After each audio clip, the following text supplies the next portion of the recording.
Hello everyone. This video is going to provide you some strategies on how to develop and establish a blog post for a reading response. Please keep in mind that some of the blog posts that you'll be required to do this semester won't always be a reading response, but for a majority of them, you will be required to provide a thorough, critical response to any of the either written text, auditory text, or visual text that you will be required to respond to over the course of the next 8 weeks. I'd like to give you a brief background about the purpose of the blogs and, of course, the nature in which I will be evaluating your blogs and some potential ideas of how you can actually respond to the blogs in a way that cultivates this sort of critical thinking toward those particular texts. So first, the minimum requirements for the blog post is 500 words. Now, I don't typically encourage you to really focus so much on the number of words that are provided, but rather, if you focus on some of the angles or lenses in which you can potentially approach or ask questions about the text and develop different answers as well as analogies, examples, the 500 words should not be a problem at all. Nevertheless, if there is a blog post that a student provides that is short in the number of words significantly, it usually indicates that not much thought has been given toward the text and or the text was not read. Okay, so if you have any questions about that, please let me know. What I'm going to encourage you to do first is to click on the text that says responding to text document. What will appear is a document that gives a pretty thorough outline of how you could potentially approach your responses to the text. And then below the approaches, you have some questions that could help expand some of your thoughts and ideas. And I'd like to go through that right now as it'll provide some insight as to what you can do as far as writing your blog posts are concerned. Please keep in mind that the goal here is simply to create a blog response or your response to the text in a critical way. And that can include things like observing things. It could be questioning, analyzing, evaluating, challenging, or agreeing, and the list goes on. But as far as much larger approaches are concerned, you have these 4 different ways that are probably surefire ways that if you follow any one of them or more, you should have no problems in completing the assignment successfully. First, you can challenge the author and explain why you are challenging the ideas of the author. Keep in mind that the author will present several claims and or arguments throughout their text, as well as explaining the significance or importance as to why we, your reader, should consider why you are challenging or why we might consider challenging that particular author's points as well. Explanation is key, always answering the question why. Show your reader why that is, in an essence, you're challenging the particular author's points of view or positions. Second, you can validate the author's points and explain why their points are valid and important. In other words, you can agree, or you can say the author raises good points because, and then provide your thorough explanation as to why those points are valid and important, while also keeping in mind why your audience should consider those important points as well. Third, you can make connections to overall concepts, to other aspects that you might think are relatable. So I'm always going to draw on this idea that we can make connections to other things. And in some regard, whether you believe this or not, my position is that we can always make connections to pretty much different things in the world in which we live. So whether it's making connections to something that's philosophical, to something that is more sociological, or however you would like to approach it, if it reminds you of something, or perhaps maybe making connections to a personal experience or to others. And again, I highlight this idea of observations you've made. So if you've observed something in some regard and it reminds you of the points or examples that the author is bringing up, then you can share that and then, of course, explain why that's so significant or why it might be important for us to consider that connection. Remember, you always want to include your readers in mind, because not only are you writing for yourself, but now your classmates are reading your writing and they are turning to your blogs to gain some or insight and to learn about a different perspective. As I mentioned, this class is themed around perspective, so that would encourage you to consider, if my audience sees something in a different way, how can I educate them on perhaps maybe another perspective? And one of those ways is to make connections for them. Number 4 is to explore the so what, why does this matter factor. And I am going to encourage you to consider that at all times anyway. Whenever we write, and if we're having a discussion or a debate or whatever that might be, we're often, talking to ourselves, right? Where we want to confirm our own ideas or talking out loud, or, when we're writing a response to something, a lot of the time we come from a very egotistical perspective, right? But remember that writing is a form of communication. And, as I've posted in the class theme image, it's, again, we have the opportunities to use the written words in order to educate, to inform, or whatever the reason is. But we also want to highlight why it matters, so we could, of course, answer the question why it matters to you, but we can also extend the ideas a bit more and fill in the blank, right? Why does it matter to children? Why does it matter to adults? Why does it matter to people who are working or not working? And as we begin to pull back the layers and fill in the blanks with why does it matter and to whom, then we can start getting into deeper discussions rather than surface level discussions that often are very repetitive and go nowhere.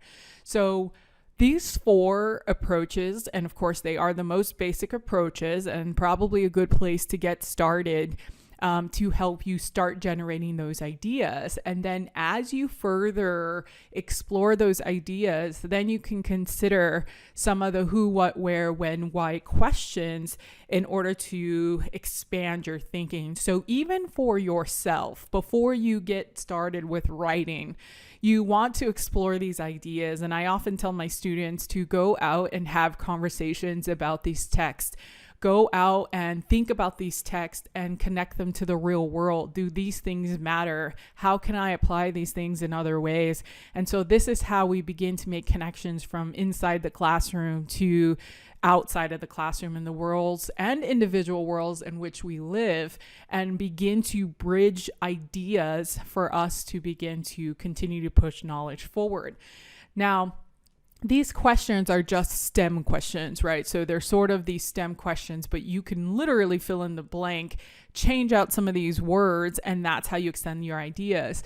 Now, sometimes I have students who say, I don't know what to write about, or I've written about everything that I possibly can. And well, that's a bold statement to make. If you think about the questions, I tell students who come up to me and ask me that and say, I don't know what else to write, I often respond with, ask a different question, or you're not asking enough questions, right? So much of writing that we experience, especially in the academic setting, is about question asking before we even begin to write any ideas.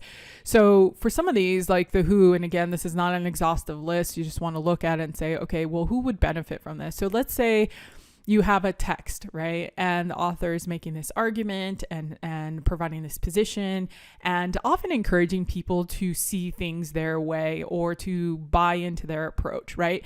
So one of the questions about who would benefit, you can say to yourself, all right, well, let's say for hypothetical sake that we buy into the author's position. Let's say we're all about it, right? And we're with them. And then we have to then ask, well, what would we benefit? Who would benefit? Would it be me? Would it be somebody else? Would it be the person only? Is it limited?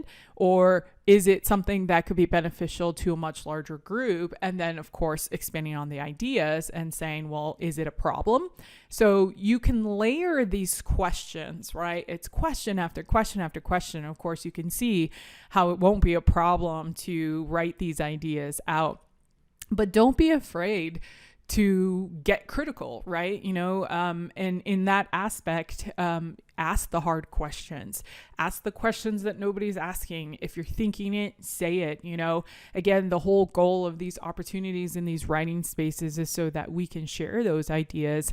And of course, as you see in the world in which we live today, how sometimes by not having these conversations, it creates divisiveness. It creates a group of people who are uneducated about, let's say, other groups of people or ideas or why people do what they do or their motivations. And it creates a level of understanding or tolerance or acceptance, or you fill in the blank, right? So as you go through these, consider some of the questions in the sense of one of the more important ones. What does the evidence say, right? And we live right now in and I'm sure you guys are all familiar with post-truth era and notions of fake news and this idea where evidence is kind of being muddied. And so maybe a lot of your posts are really centrally focused on evidence and where is the evidence? What does it look like? Maybe you want to challenge the evidence that the author provides, and that's fine. And that's great. If that's the avenue you want to go, that's more of an argumentative kind of critical analysis approach, which is awesome. If you would rather more focus on philosophical components and perhaps maybe asking questions for the sake of just exploring ideas that are outside of yourself or your own thoughts, great. There is no right or wrong way to approach this. I'm not looking for one right answer. There is no such thing in this class, or at all for that matter. But in this regard, feel free. You have the opportunities to do it, communicate. You have a live audience. Those are your classmates. And that's what these blogs are all about. So finally, some traits that I'm looking for as far as tenets and getting a complete mark for this assignment.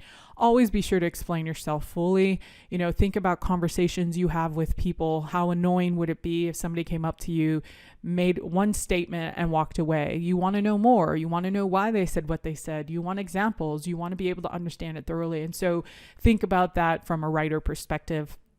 The more examples, the better, because it helps us understand how you see this thing. So we can't make assumptions that our audience sees it the way that we do. Be clear. And one of the ways to do that is to include thorough and ample examples. Evidence is important, not always necessary, but it depends on what you're talking about and how you're framing your blog post. But if you do have evidence, cite it, show us, prove it, and of course, make sure that it's relevant to the topic that you're presenting. Always ask yourself the so what, why does this matter? When I read these blog posts, if I don't get a sense of that, then I'm going to have you go back in and revise your blogs. And then, of course, point to what you're responding to in the text. There are several points that are being made by the author, and if you're just generalizing your response, it's very difficult for me to understand what it is that you're responding to specifically. So some ways you can do that: directly quote, summarize, or paraphrase. It doesn't hurt. What I don't want you to do, absolutely don't want you to do, is just simply summarize what you read. That is not why we're here.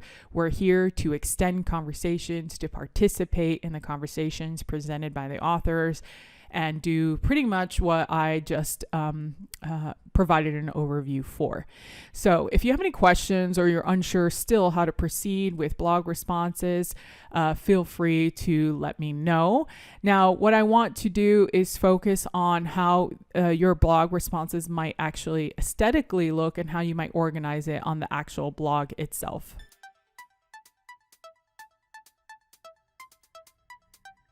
So as you are thinking about actually writing your post after all of your critical thinking and explorations and reading and getting your thoughts and ideas together, it's important to think about the medium that is the blog post. And what you're looking at here is how your blog is going to appear to your classmates. And let's talk about some of the things to consider, because the way that you write these is going to be very different than how you might actually write an academic or traditional academic paper, I should say. So first, images, right? So images are going to play a role here, and you can see that there are some blog entries that have images as their headers, and then another who does not, right? Images in our society play a huge role and they catch our attention. So if you really want people to read your blog, you might want to consider including some of those. The other thing to consider is your title, right? So most students, when they're first starting out, are a little afraid to get creative with their titles, and that's understandably so, but the clickbait kind titles are kind of what you want to think about. And it's the same with academic writing, actually. So students will write titles like essay 1 or first essay or perceptions essay, whatever it is, but those are not appropriate titles. Titles are the first point of contact of how we might understand and get prepared to read your writing. So the chapter that they had to read, which you will, is entitled Evidence. And so I wanted to give you a glimpse of how different people titled their particular blog post. So we have Valid Proof, Evidence. And then this person just decided to just use the chapter title, which is not very enticing, but not wrong. You can still use it if you want. Somebody wrote Prove It, and the other person says Evidence Will Always Win. Now, through each of these titles, especially here, Valid Proof and Evidence Will Always Win, we kind of get a sense of where they might go with their particular blog post, right? But with this one, we don't get that sense. We just get evidence, and we have no way to feel about it. We have no idea what they're even referring to or what they're talking about. So as you're developing your titles, feel free to get creative. How could you communicate and then at the same time be creative in enticing the audience to actually click on your blog post, right? So if you click on any one of these, you can see that most students, and this is one of the shorter ones, but you can see that most students will paragraph very differently than an actual academic paper, and that's okay to do that. You want to consider making it as easy as possible for your classmates to read through these things and as clear and clean as possible, right?